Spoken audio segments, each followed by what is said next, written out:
সপ্তাহের মাত্র তৃতীয় ট্রেডিং ডে আর তাতেই হুড়মুড়িয়ে ভেঙে পড়ল ভারতীয় শেয়ার বাজার। একজন বা দুজন নয়, আজকের এই ধসে দেশের লক্ষ লক্ষ লগ্নিকারীর পকেট ফাঁকা হয়ে গেছে। এক ঝটকায় উধাও কোটি কোটি টাকা।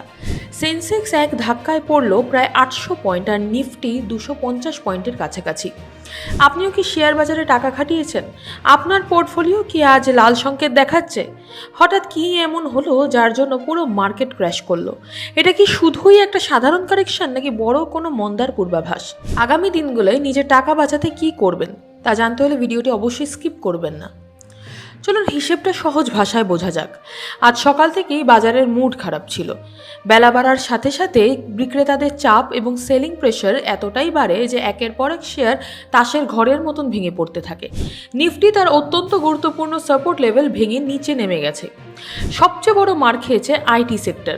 ভারতের নামী আইটি কোম্পানিগুলোর শেয়ারে আজ বড় সড়ো পতন দেখা গেছে। আর যখন আইটি এবং ব্যাংকিংয়ের মতন হেভিওয়েট সেক্টর ধসে পড়ে তখন পুরো মার্কেটকে টেনে নিচে নামিয়ে নেয়। কিন্তু প্রশ্ন হচ্ছে, হঠাৎ আজই কেন এই ধস? বিশেষজ্ঞদের মতে আজকের এই রক্তগঙ্গার পেছনে প্রধানত তিনটি বড় কারণ রয়েছে। প্রথমত, ভারতীয় বাজার বিচ্ছিন্ন নয়। আমেরিকা এবং ইউরোপের বাজারে নতুন করে অর্থনৈতিক মন্দার যে মেঘ দেখা দিয়েছে তার সরাসরি প্রভাব পড়েছে আমাদের বাজারে। বিদেশি প্রাতিষ্ঠানিক বিনিয়োগকারীরা ভারতীয় বাজার থেকে দেদারসে টাকা তুলতে শুরু করেছেন। দ্বিতীয়ত, বিশ্বজুড়ে মন্দার আশঙ্কায় বড় বড় বিদেশি কোম্পানিগুলো তাদের আইটি বাজেট কমিয়ে দিচ্ছে। ফলে ভারতীয় আইটি কোম্পানিগুলোর ব্যবসা কমার আশঙ্কা তৈরি হয়েছে, যা আজ তাদের শেয়ারে প্রতিফলিত হলো। তৃতীয়ত, গত কয়েকদিনে মার্কেট বেশ কিছুটা ওপরে ছিল, তাই বড় বড় ট্রেডাররা এই সুযোগে নিজেদের লাভ ঘরে তুলতে শেয়ার বিক্রি করে দিয়েছেন। বাজারের এই অবস্থায় সাধারণ খুচরো বিনিয়োগকারী বা রিটেল ইনভেস্টররা সবচেয়ে বেশি প্যানিক বা আতঙ্কিত হয়ে পড়েন। অনেকেই লসে শেয়ার বিক্রি করে পালিয়ে যাওয়ার কথা ভাবেন, কিন্তু বিশেষজ্ঞরা কি বলছেন? মনে রাখবেন, শেয়ার বাজারের উত্থান পতন এর সহজাত চরিত্র।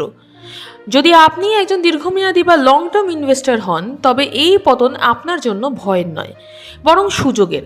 ভালো ফান্ডামেন্টাল থাকা কোম্পানির শেয়ার যখন সস্তায় পাওয়া যায় তখন অল্প অল্প করে বাই অন ডিপ করাই বুদ্ধিমানের কাজ। তবে হ্যাঁ, এই মুহূর্তে পেনি স্টক বা ঝুঁকিপূর্ণ শেয়ারে হাত না দেওয়াই ভালো। আজকের এই ধসে আপনার পোর্টফোলিওর কোন শেয়ারে সবচেয়ে বেশি লস হলো?